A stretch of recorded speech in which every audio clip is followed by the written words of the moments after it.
এই ফ্যাসিস্ট জিয়াউর রহমানের আদর্শে এই দলকে বিন্দু মাত্র পিছু হটতে দেয় না, পিছু হটাতে পারে না। পাহাড়ের মতো দাঁড়িয়ে আছে, পাহাড়ের মতো দাঁড়িয়ে আজকেও আমরা সেই স্লোগানটা দিচ্ছি। আজকের এই মঞ্চ থেকে আমি কৃষক দলের ভাইদের সমাবেশ থেকে বলতে চাই, গত কয়েকদিন আগে একটা সমাবেশ হয়েছে কিশোরগঞ্জে। যেই সমাবেশটা আমাদের কিশোরগঞ্জের প্রশাসনের ভাইদের অনেক কষ্ট হয়েছে পাহারা দিয়ে সমাবেশটা করতে।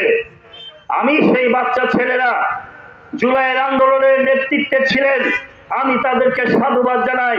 এই সন্তানরাই আগামী দিনে আমাদের নেতৃত্বে আসবে, এই সন্তানরাই জাতীয়তাবাদী ছাত্র দলের নেতৃত্বের সাথে তাল মিলিয়ে জাতির নেতৃত্ব দেবে। কিন্তু আমি খুব কষ্ট পেয়েছি।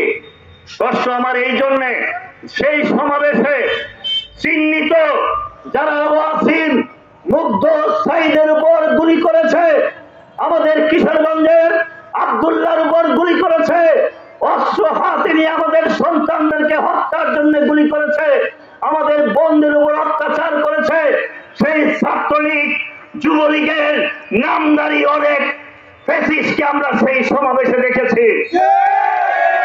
আমি দুঃখ ভারাক্রান্ত হৃদয়ে আজকে বলতে চাই, আজকের পত্রিকায় এসেছে 3 জন যুবলীগের নেতাকে বহিষ্কার করা হয়েছে, মুজিব কুট পরেও অনেকে চলে এসেছে।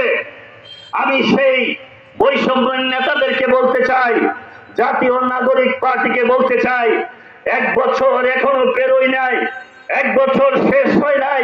আমরা 17 বছর হাসিনার মতো ফ্যাসিস্টের বিরুদ্ধে আন্দোলন করেছি, রক্ত দিয়েছি, জীবন দিয়েছি। জীবন দেওয়ার মানে কি এটা হতে পারে 1 বছরের মধ্যেই হাসিনার সেই দালালরা আপনাদের সমাবেশে আসবে আর আপনার দাঁড়িয়ে দাঁড়িয়ে তা দেখবেন? সেটা আর যাই হোক, বিএনপি বেঁচে থাকতে, শহীদ জিয়াউর রহমানের সন্তানরা বেঁচে থাকতে আমরা সেটা দিতে পারি না।